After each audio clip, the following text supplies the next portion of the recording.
Hey everybody, welcome once again to the Dino and Dino's Youngstown Studio podcast show on a Monday, September 22nd, and our special guest today is Mr. Seth Kearsley from California. Hey.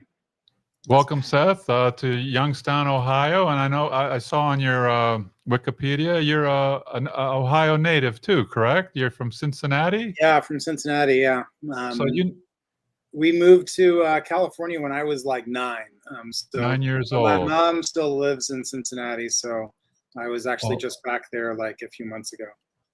Oh, so you lived here for 9 years schooling? You went to grade school a little bit here? Yeah.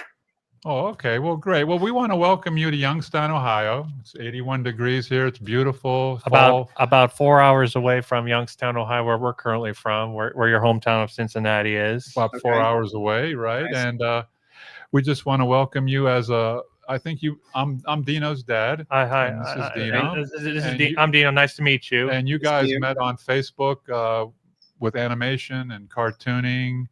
And just to let you know, you're our third director that we're interviewing. Mm-hmm. Our first director, I don't know if you know this gentleman, Chris Bailey. Are you familiar? Oh yeah, I do. I know Chris Bailey. Yeah. He worked at Walt Disney Studios. Yeah. And last week we interviewed Jerry Reese, the director of the Brave Little Toaster. Brave Little Toaster. Oh yeah.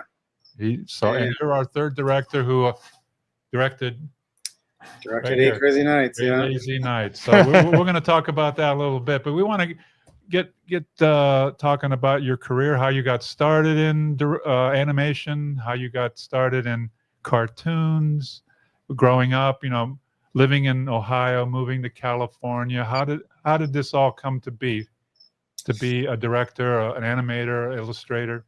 Yeah. I mean, going back to Ohio and like the very early years, I have cystic fibrosis, and so I was very sick as a little kid, and so I spent a lot of time in my dad's work truck, and with like nothing to occupy myself with other than a steno pad that he would take notes on for. Right. He was a architect and contractor.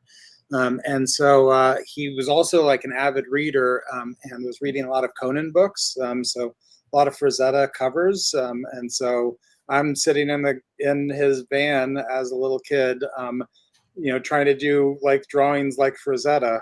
So that's really where the drawing part starts. And then I just, I never stopped drawing, and I had a friend that went to Cal Arts that I met in Ventura, and Cal Arts is not too far from Ventura. I don't know if you guys know Cal Arts. No. Cal Arts is the school that Walt Disney put together.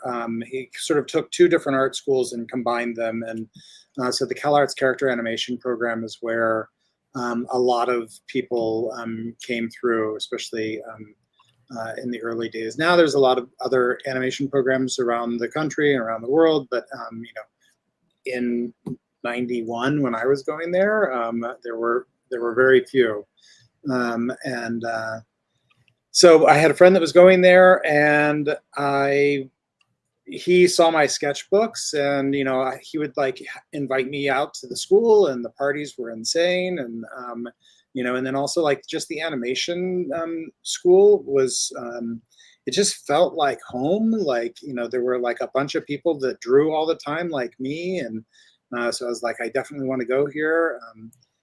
And he's like, dude, you could totally get in with your sketchbooks. And so I took my sketchbooks to the guidance counselor at Cal Arts, and they were like, you totally cannot get in with just your sketchbooks. And they gave me a bunch of stuff to work on. And then actually, like looping Ohio in again, when I graduated high school, Ventura was going through like a really severe drought. And my dad was architect contractor, and the city stopped issuing building permits for anything that involved new plumbing. And so his mom was also getting to an age where she needed to be like living with them, and my stepmom's mom was getting to an age where she needed. So they moved back to Ohio, and I stayed in California.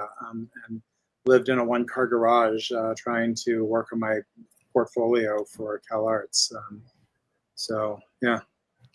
Where are you at now? You're in California. What city are you I'm at? in Studio City, which is just like above, like we're on the other side of the hill from Beverly Hills, Okay. and we're like Okay. just up from like Universal Studios, sort of like touches against Okay. Studio City on the Right. east side. So talking to you and these past directors that we've talked to, you guys kind of have the same story where you would draw, have a portfolio, take it down to these studios like Disney or Warner Brothers, yeah. and they would look at these things and say, "This guy's got some talent." Is it like that today, or can you just walk into somebody's office and say, "Hey, here's my"? You can't just walk into someone's office. I wish I could. Did that happen to you? Did that happen to you back when you were drawing in those days? Well, so I went to CalArts, and there's a lot of CalArts alums. So I was able to, like, having CalArts as my education, like, sort of opened a lot of doors. And there was another CalArts grad who posted a flyer at the school. They were hiring for an MTV show called The Max, and they had their own studio. So me and a few of my friends went down to meet with him, and we showed him our portfolios, and he was just kind of flipping through it like, yeah, and like in his head, he was like, they're already hired. And then he offered all three of us a job at the end of him looking at our portfolios. And we left. We told him, like, well, yeah, we'll think about it. And then we left. And on the way to the car, we're all like, yes, we're going to be able to pay off our loans. Yeah, there you go. So that was sort of like the first job, and the first, like, oh my God, okay, we're gonna. The Max, we only did one season, and at the end of that, you're like, okay, got the one job. Now, how do we get the second job? Like, right. There were no classes on that at school. What was like? Go ahead. Yeah, what was the second jobs like? What was like the first real animation job you worked on? What year? Max. And what year was this? The Max was the first real animation job, This was in the 80s? No, it was 94. 94. Mm-hmm. Okay. So the Max was on MTV, and it was based on a comic book by an artist that I had already been drawing his stuff. His name's Sam Keith, and the studio was Rough Draft Studios, which is most famous for being the studio for Futurama. But the Max was the first show. Futurama, yeah. I know Futurama. The Max was the first show that they did, and Rough Draft LA also had a Rough Draft Korea. And Rough Draft Korea did a lot of the work for The Simpsons and, like, Ren and Stimpy and, like, a bunch of different shows. So when the job ended on the Max, the studio actually helped us get our next job. So the next job for me was on The Simpsons. The Simpsons. Awesome. Yeah, so that was like season 7 of The Simpsons. And I was a huge fan. And so it was like, my family were all like, you've made it. You're working on The Simpsons. Now you're working. Mean you drew episodes or not? Yes.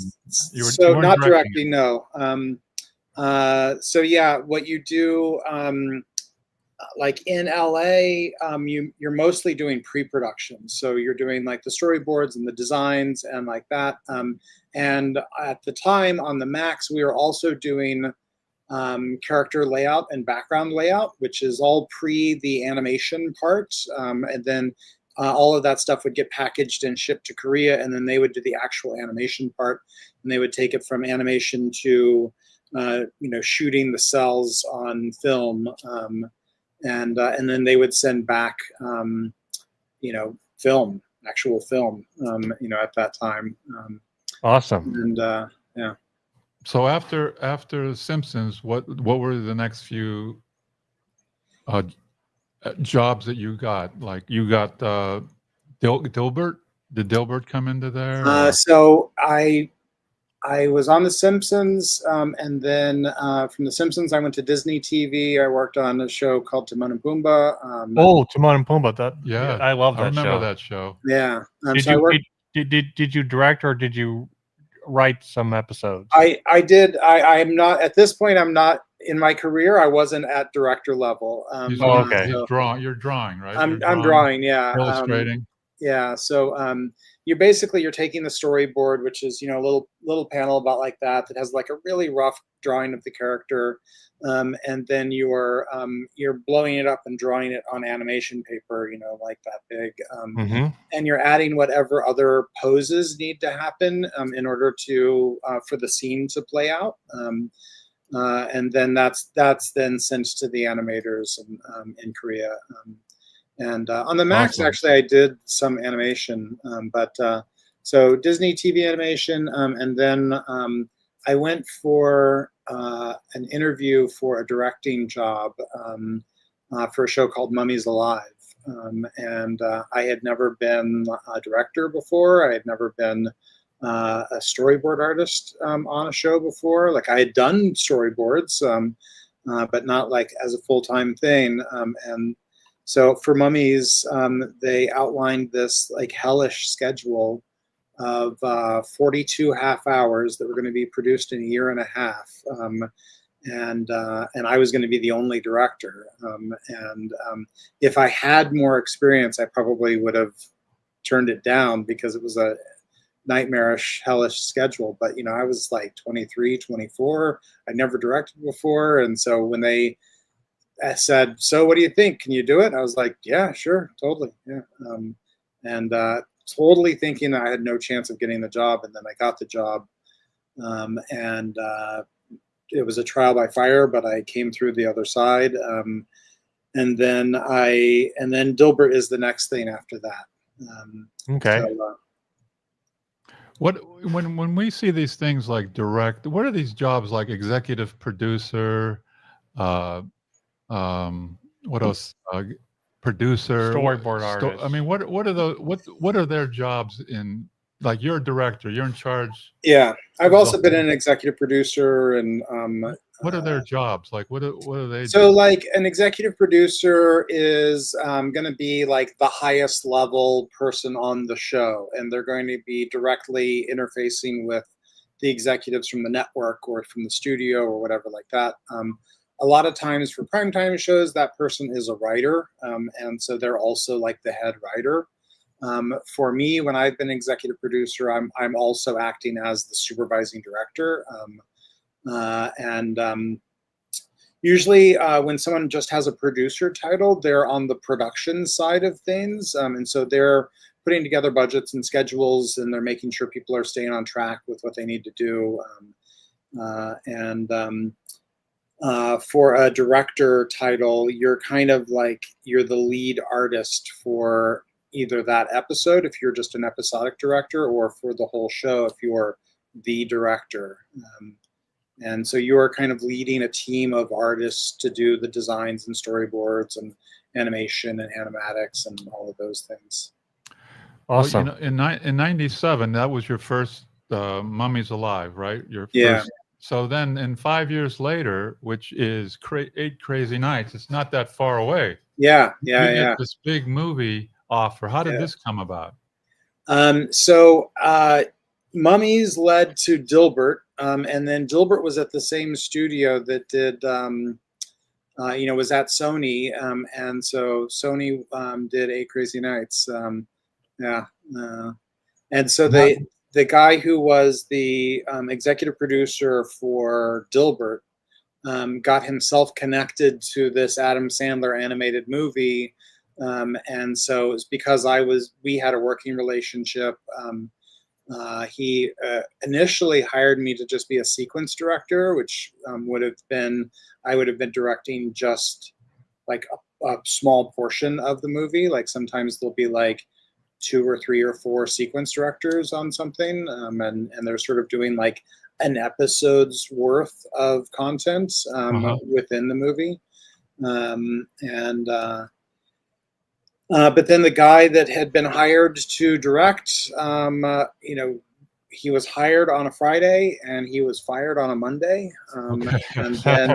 And then I got the chance to go up and meet Sandler and meet his whole team and kind of pitch myself as the director. But first, you got to get the screenplay of this thing, right? They give Yeah. you this. They give you the They screenplay.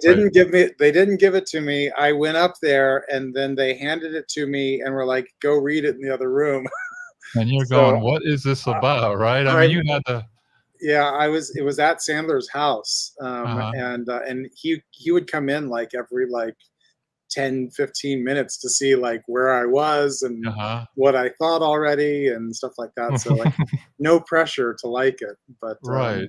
Because you're like, this isn't your typical Christmas Hanukkah movie, correct? It was definitely different. Yeah, very different. You know, Yeah. but And also the first draft of the script was even more crazy than the final version. There were sequences that we were watched it before the other night, this weekend, we watched it again to get a refresher on it. And I'm looking at that animation.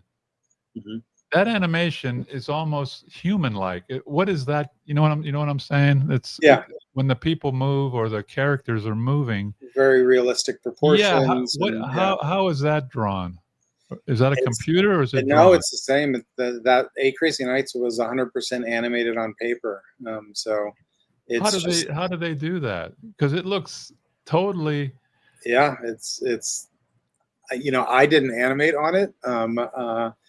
But like the scene when they're in the mall and then you see people walking in the background, all Yeah. these people. How so do they those do that? those people in the background were computer characters. Okay. Mhm. So in order to populate the background of the mall and also the ice skating rink, Yeah. we didn't want it to look empty, and so we created tune rendered, it's called, models of people in the background, and they just had like a basic walk cycle, and then our technical director plotted a course for them to walk, and so if you could like zoom out and just see those characters, they're all just going in a giant loop. And so we would take that same loop and put it in the background on that scene and put it in So the it looks background like on that scene. And So it it looks looks like but yeah, but if you really paid attention to like scenes where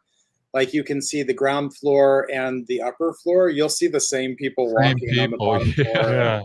Yeah. Also, I heard that there's a you called the fictional town Dukesbury, right? Yeah.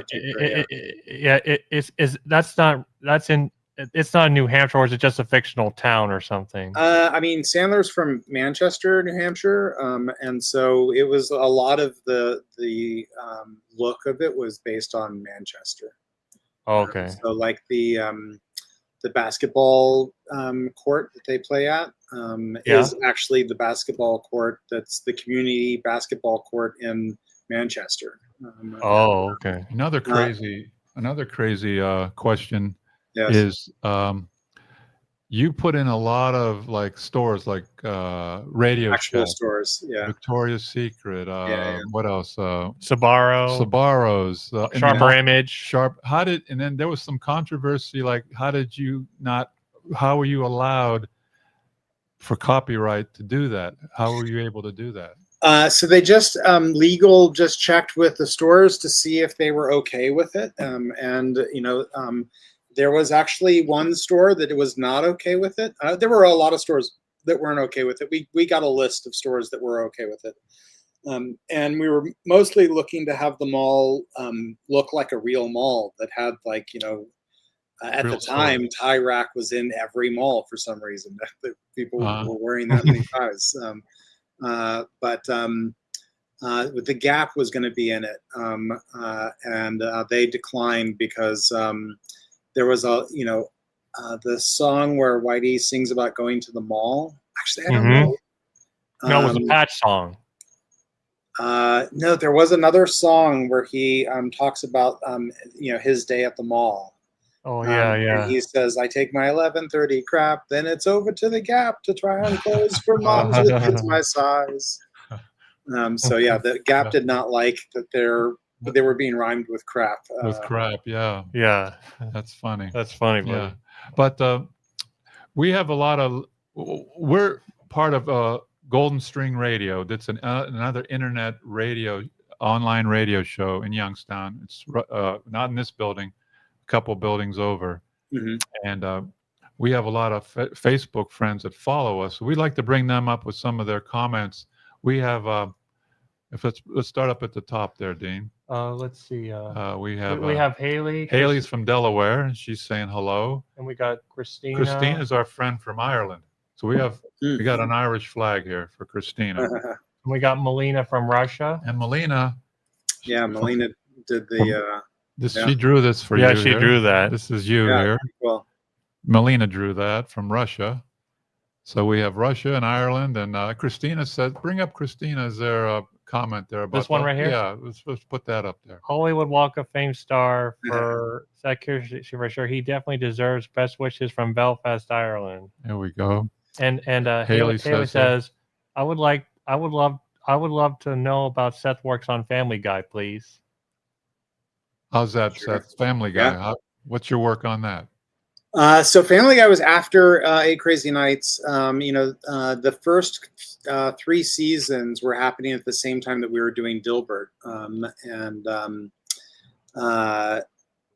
And so I came onto it on the season 4, which was like the comeback season. Okay. And so I directed 3 episodes that season. The Pitchhearted episode is, my favorite of those. Like, it was like the quintessential Family Guy episode. I was excited to get that script. It was really funny. If you guys don't know the episode, Dad's not interested in Family Guy. Well, okay. yeah, I'm not a Family Guy, but I love all this other stuff. Phineas and Ferb. Yeah, Phineas and Ferb. So Dan Povenmire also worked on Family Guy. And so I met Dan on Family Guy, and so ending up on Phineas and Ferb was actually I was directing a pilot for an independent studio that had said that they had the money to do 26 episodes, and then I go in there on day 1, and it goes from 26 episodes to 13. By the end of the day, they were like, okay, we're going to do 1. And they said that they were going to go union after one, once the show was greenlit, they were going to go union. I was going to get my union hours, which I need to keep my insurance. And then they did. And so I reached out to Dan and was like, I need 8 weeks worth of work to get my union hours back. And so he was nice enough to bring me on to Phineas and Ferb for the Phineas and Ferb Across the Second Dimension movie that they did. I did story on that. Who were the voice actors for Phineas and Ferb? I think they're new voice actors, all new right? people. Do you direct the voice actors when you're directing? On 8 Crazy Nights, I directed the voice actors. On a lot of things, the executive, like on a lot of TV shows, the executive producer is the one that does the voice direction. So on the shows where I was the executive producer, then I was doing the voice direction. Haley Bolin says, I would love to know the episode on Family Guy. I would like to remember it. Yeah, so it's Peach Hearted was one of them. Okay. Where Peter takes a test to determine that he's actually mentally retarded, and then he goes around for the rest of the episode exploiting what he thinks he can get away with. And I also did I Take the Quagmire, where Quagmire gets married, and then they realize that his wife is a crazy person, and they fake his death. And then I did Jungle Love, where they go to South America, and I forget the son's name. Chris? Seth Green. Yeah, Seth Green, but his character is Chris. Yeah. Yeah, Chris. Yeah. Yeah.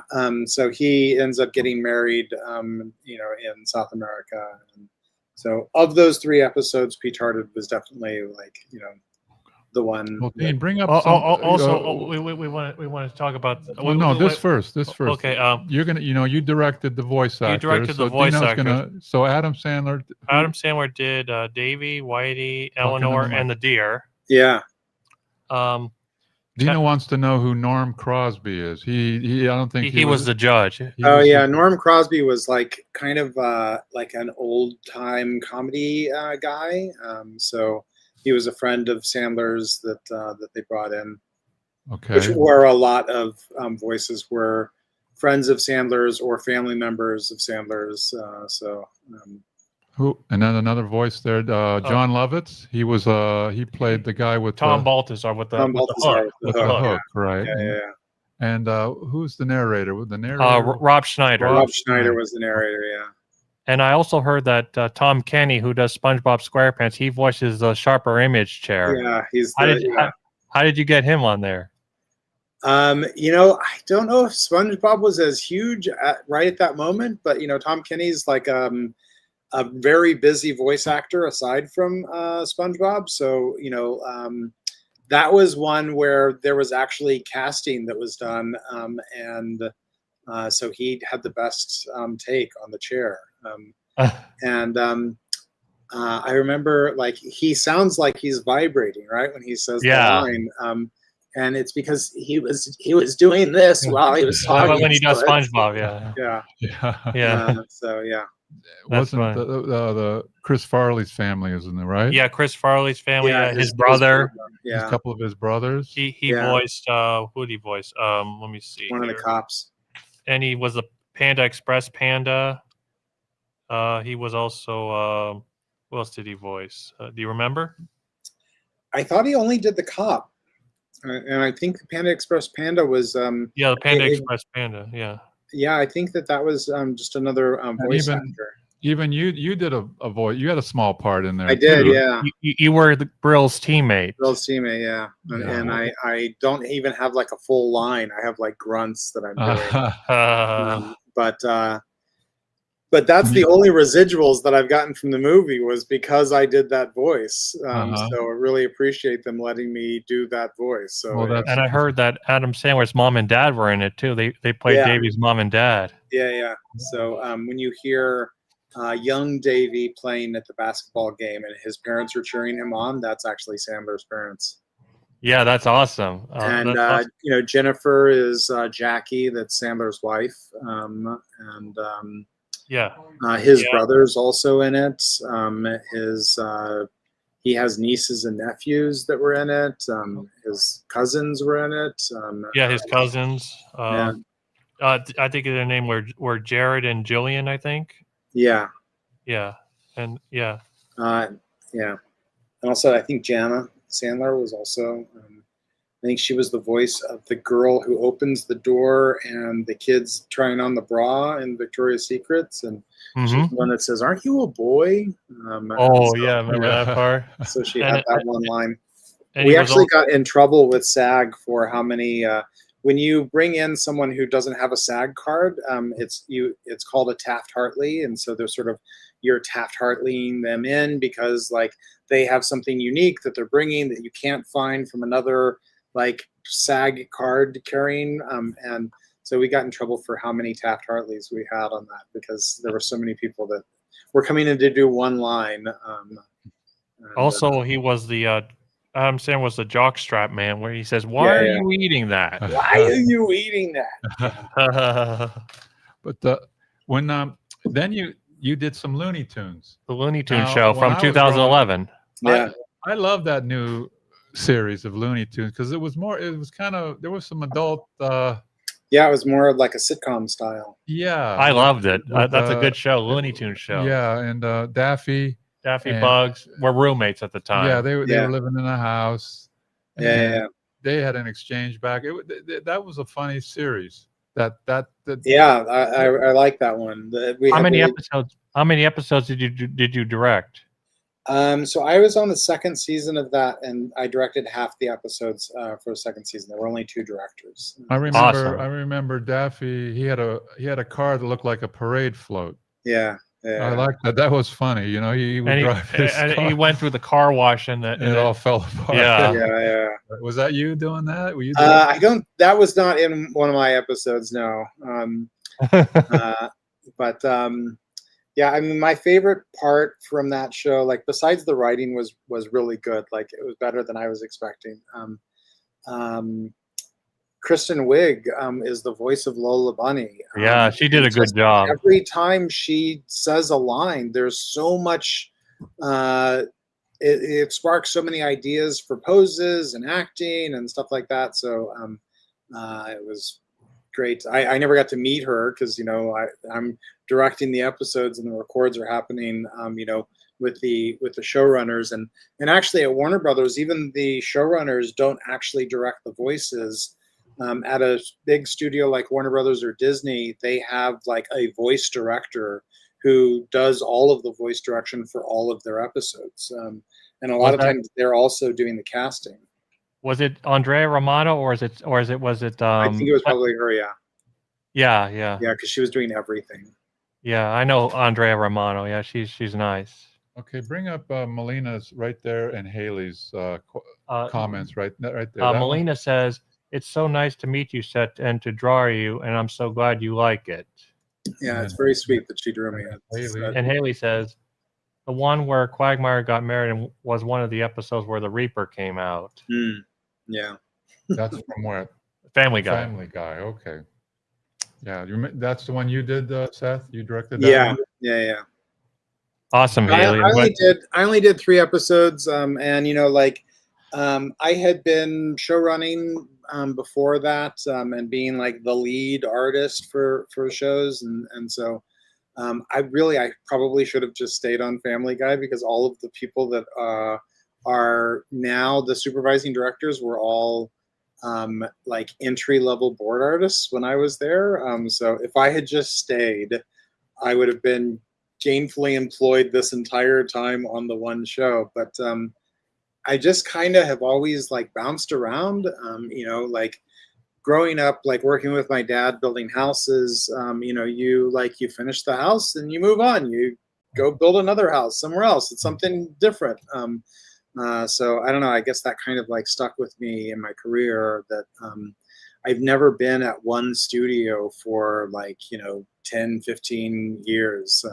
So I think my longest time is like tell us what the DC superhero girls. What is that? Yeah, that's the superhero girls like Wonder Woman and yeah. Do you work on those, Seth, too? Yeah. I was on that. I was just doing storyboards. Storyboards. Okay. Yeah. So you get the script, and doing the storyboard is sort of like doing like the visualization of the script, and you're kind of laying the groundwork for everything that's going to come after that. Now, are you a fan of anime? Are you a fan of like I don't know what you would call like Toy Story? CG animation. What is that called? It's like 3D animation or CGI animation or something. Are you a fan CGI. of? Are you a fan of that? Do you like doing that, or have you ever? I have done some. It kind of took a while for me to like. I was still, getting work, staying very busy with 2D animation, and so my first full 3D show. Like 8 Crazy Nights had some 3D elements, like there were the characters in the background, and then also the vehicles were all 3D. And then Brown and Friends was my first time, doing a full CG series, and that was on Netflix. So yeah, I like both. There are some pretty big limitations for both, and 3D, you're really limited a lot by the amount of locations that you can go to and the amount of characters that you can have, because like every character has to be like modeled and textured and rigged, and where in 2D animation you could just make some stuff up in the board and like throw some random crazy character in there and and just tell everyone, like, just kind of go off the design and the board.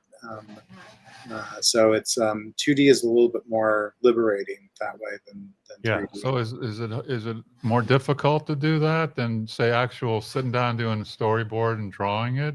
I mean, you still have to do the storyboard for 3D. So that part of the process is the same. Like the pre-production part and the post-production part for a 3D is exactly the same as a 2D show. It's the animation part that is different. Like stuff that I like about that is that in 2D you can't really change the camera very much. Like you could maybe like crop in or like move over here like that. But like with a 3D show, you can say like, well, let's rotate the camera around this character so that we can get this in the background or stuff like that. Or you have more flexibility in how you can tweak the scene after it comes back from animation. Awesome. I don't know if you probably remember when I remember when I was growing up, those Rudolph the Red-Nosed Reindeer. Yeah. Croft. What was it? Croft. Yeah. What was it called? Who did those production? Rankin Bass. Rankin Bass. Rankin Bass. Yeah. Did you like those? Those were kind of, but those Yeah. take a long time, Really right? cool. Yeah, that's stop motion. So that's the same as like Nightmare Before Christmas or any of the Leica movies like Kubo and the Two Strings or How was it directing those? They like frame by frame or how did it's frame by frame. Yeah. And I haven't directed one of those, but I think it's a lot of the same steps. So the storyboarding part of that is the same as a 2D show or a 3D show, with that,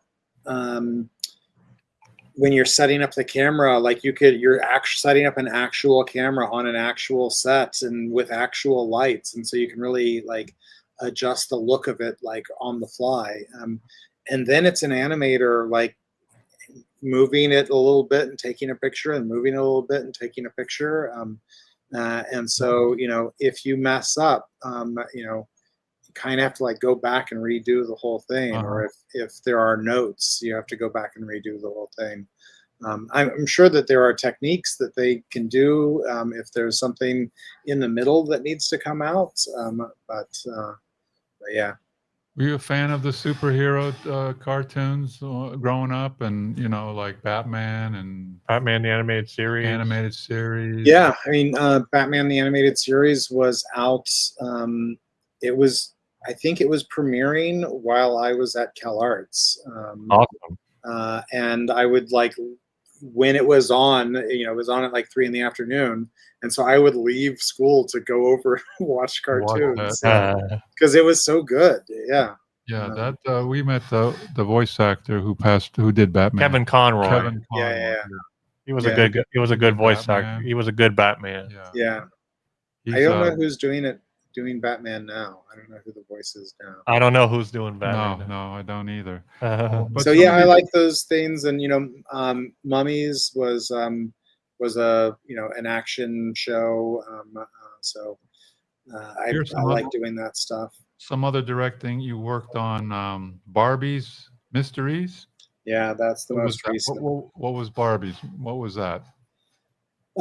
So I was at the same studio that did Brown and Friends, and as Brown and Friends was winding down, Barbie was starting up, and they asked me if I wanted to do it, and I was like, I don't want to do Barbie, and I was like, but because I thought that there was going to be more Brown and Friends, so I was like, I just want to do Brown and Friends because on that I got to really like put a lot of myself into it with the writing and the story and everything. So I was like, I will help you set up the production for Barbie. And then I was going to be like a creative consultant on it to sort of like help them get it out the gate and moving down the road. And right at the beginning of that, like, I got the supervising director hired. I got the art director hired. I got the team in place. And then I got in a really bad car accident. Oh, I almost died. Oh, boy. And it was a long time of recovery, and a long time in the hospital, a long time of recovery. And so when I finally was back to where I could like help, I kind of was coming in the back door of that production, like just helping out with some revisions on storyboards and stuff like that. And then gradually, as they were seeing that I could handle more and more work, it became more and more. And there was a problem with the first season where Netflix greenlit the show and kind of didn't really read what had been written for what the show was going to be about. So then they were hitting pause on the show, and you've got this whole crew just sitting around doing nothing. And then it was like being rewritten and rewritten. And ultimately it turned into Barbie Mysteries. I see. It was a whole other show before. And they made it Barbie Mysteries. And then they wanted me to like take over the show and run it. We had no time at all to completely redo episodes, because they changed the whole premise of the show. And, it was supposed to be that they were going to write in such a way that we wouldn't have to redo a bunch of work. But the areas that they left in the show, those storyboards already had a lot of problems. So the storyboards already needed to be redone. So we basically ended up having to completely redo whole episodes in just a few weeks, where normally you get 8 weeks to do the board. So we managed to get through it, and we got it on. It did 2 seasons on Netflix, and the second season started with it being a mystery premise, and so the second season is a much more is much better, because we started off knowing what kind of show we were making. And they really wanted it to have the same feel as Scooby-Doo Mystery Inc., which is a show that I had done storyboards on. So, yeah, it definitely has more of like a Scooby-Doo vibe to it. Awesome. Is that your studio you're in right now? Because it looks like that's where you draw. And what are those are those books there, or what are these? No, on the other side. Oh yes, this is my right there. Those are books. Yeah, I have this is my reference library, Okay. and then I have another one of these that's on the other side over there.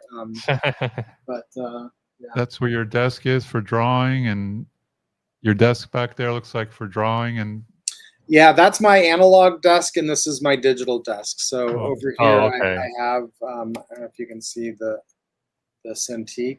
Yeah. So and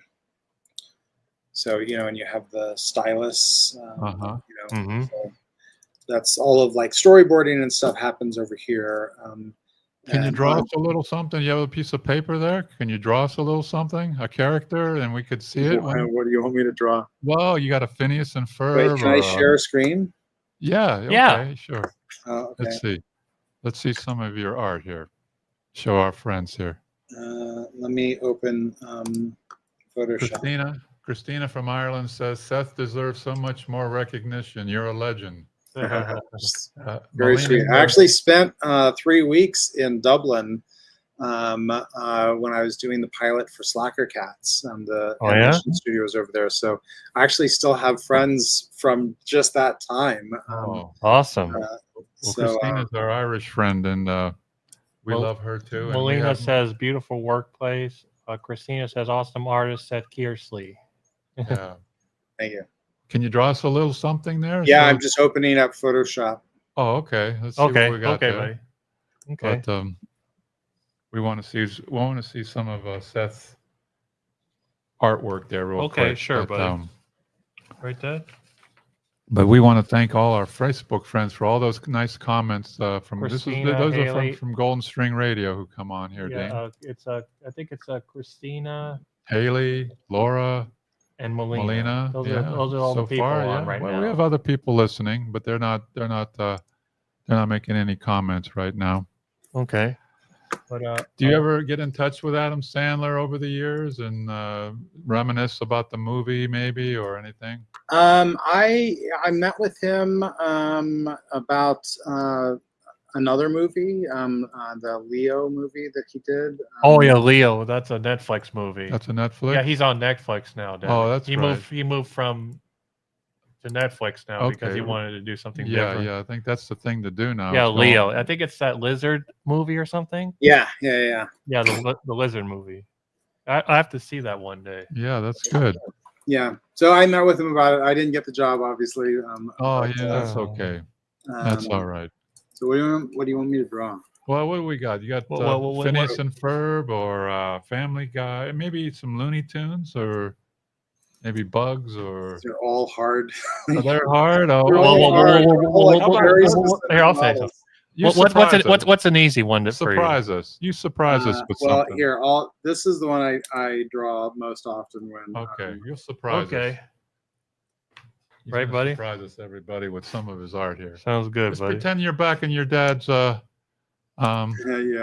construction area, and you're in the back of the car there, and you're saying, "I'm gonna draw something here right now."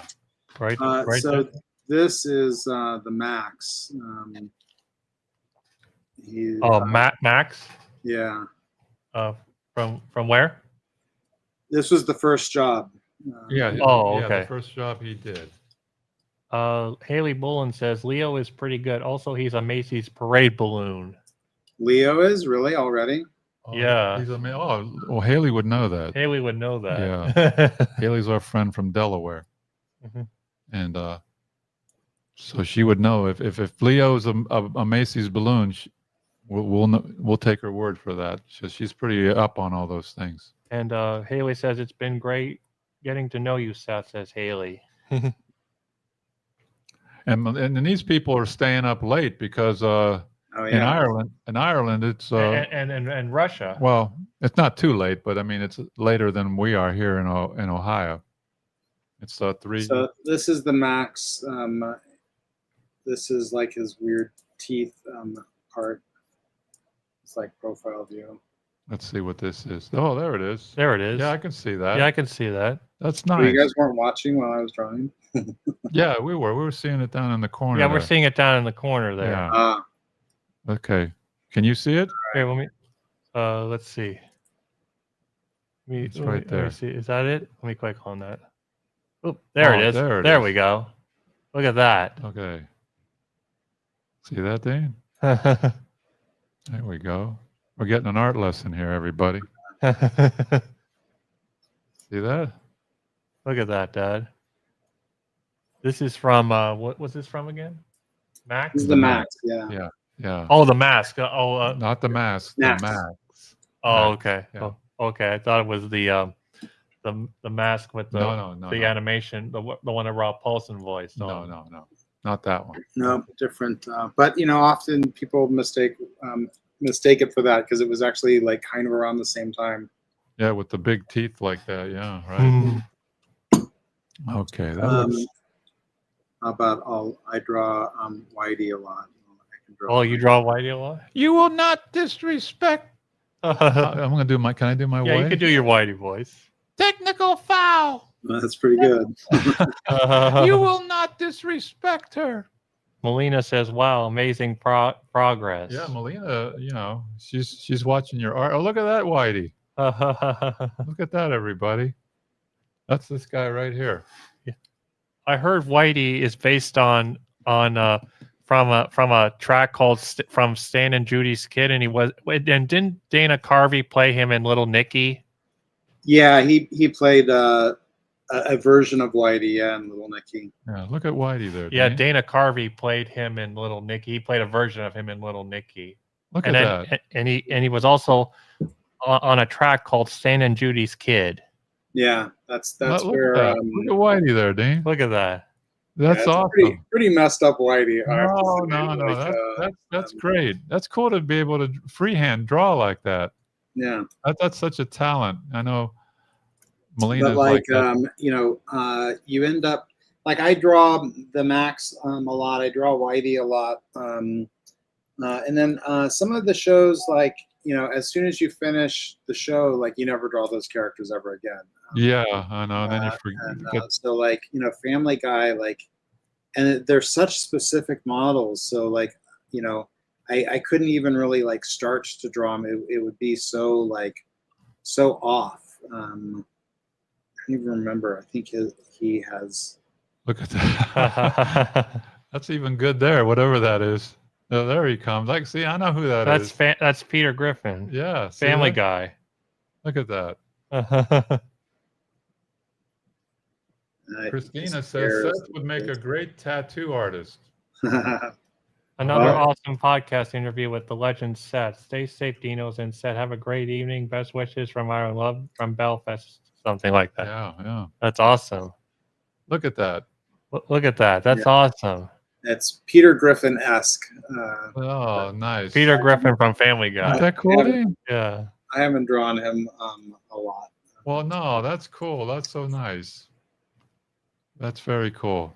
All right, bring Seth back up on the screen there, Dan. Yeah, sure. I'll bring Seth back up on the screen there. There we go. Okay. That was cool how you did that. That's what storyboarding is, right? You start to draw those characters and yeah, I mean, you have to kind of draw the characters and the backgrounds, and if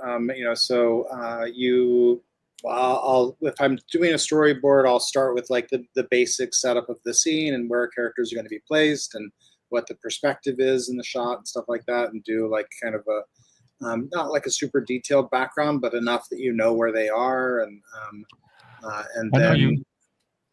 I know you worked on Looney Tunes, but are you a Warner Brothers or a Disney fan? What do you gravitate toward? I mean, I definitely was more of like a Chuck Jones fan than. I know who Chuck Jones is.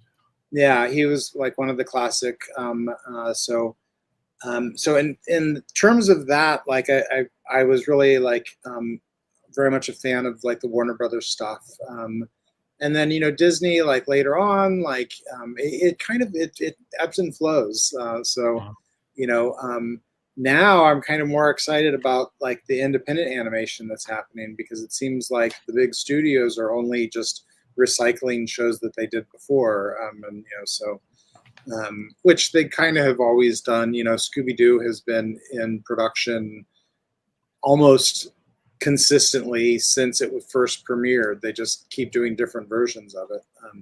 They've done multiple different versions of Batman because Batman the animated series was so big, and which for a while you're like, yeah, that's cool, and then after a while you're like, where's the new shows? Where's the new characters? So the show that actually I watched recently that actually got me excited about animation again was Arcane. Which is on Netflix. If you guys don't know Arcane, you should watch Arcane. It's by far one of the best animated series that has ever been. Awesome. Well, what new projects for 2025, 26? Do you have anything coming up you could tell us about? I mean, the second season of Barbie just dropped recently, and then animation is really, really dry right now. Like I've been in it for 31 years. It's never been as dry as it is right now. Right now, finding a job, like any job, could be like storyboard or vision job, which is kind of like entry-level job for the storyboard side of things. Even that job is going to have 3,000 applicants because there's so many people that are out of work. So what I'm doing right now is I'm working on my own project. That's what all of the panels in the background here are. Mm-hmm. I'm doing a comic book, which really is going to end up being a graphic novel for a feature film idea that I had actually right after 8 Crazy Nights, which is a dark Alice in Wonderland project that I'm calling Never Wonderland. Was there any talk about a sequel to this, or was there ever any talk? I have pitched a sequel, after the accident when I was hopped up on pain management. I was like, I'm going to write a sequel. I think that it could be fun to do a sequel. and the 25th anniversary is in 2027. So that Wow. would if be. we were Yeah. to start one now, we could get it done for holidays 2027.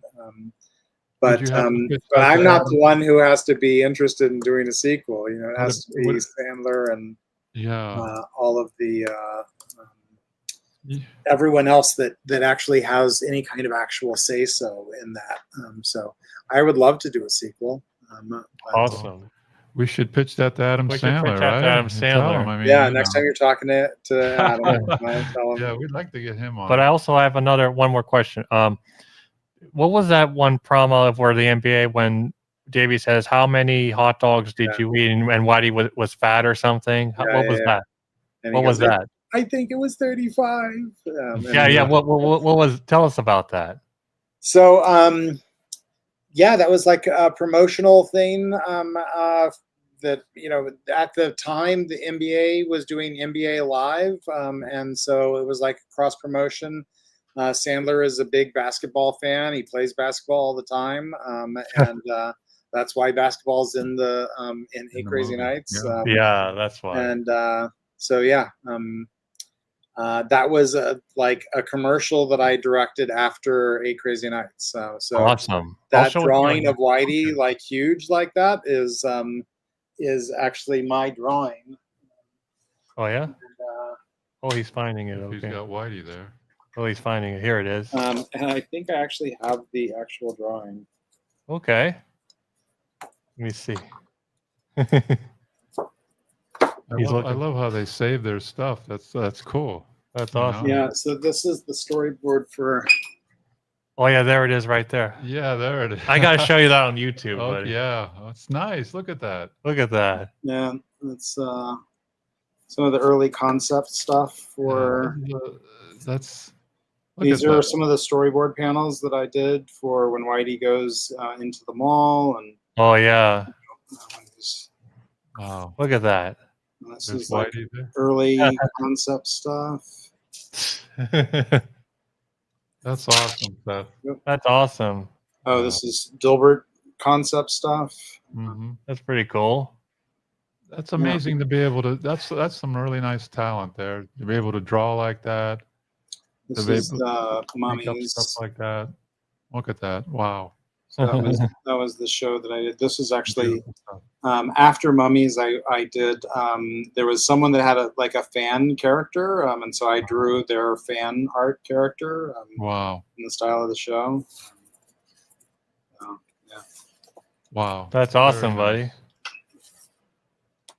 Well, Seth, I think we're at the top of the show here, at the top of the hour. We're only allowed an hour here, but it went All so right. fast. But And we Melina wanna- says, what's Melina say? "What an amazing podcast show with the nice comrades, Dino and seriously, bravo! All my best wishes from Russia." Thank you. And Haley And Haley and Christina. All my But best- thank you so much for giving us the time. Yeah, to sure. be on our little show here. We do Golden String Radio which On is Thursdays. an internet show in Youngstown, and then we're so grateful to BJ and Joe Danier who run Youngstown Studio here in downtown Youngstown, and we want to thank them for giving us the opportunity to interview celebrities like directors, voice actors. Yeah, it's Um, awesome. Our next one's going to be, I don't know if you ever heard Rob Paulson. Oh yeah. He's going he's going to be on our podcast next on show. October 13th. Yeah, so we're going to do a show with him. Nice. But we want to thank you for giving us the time again. Yeah, thanks for having me. You're welcome. And when you do your comic books, once you get those published and stuff, we'd like to have you back on and we could talk about Sure. those. Yeah. And if you ever talk to Adam Sandler for sequel 2, Yes. and if I'll tell him he's got to be on the show. Yeah, That's we'll right, get buddy. Adam Sandler on. Okay. Thanks again. Thanks Seth. again, You Seth. have a great rest of the year, and Yeah, and you too. God bless you too and your family. Thank you, Thank you. Seth. Thank All you, right. Seth. Bye See you bye. guys. Good night, everybody. Good night. Thank you for listening to this show on Youngstown Studio. This is original Youngstown content. Feel free to share our videos and tell your friends about us. Don't forget to subscribe to our YouTube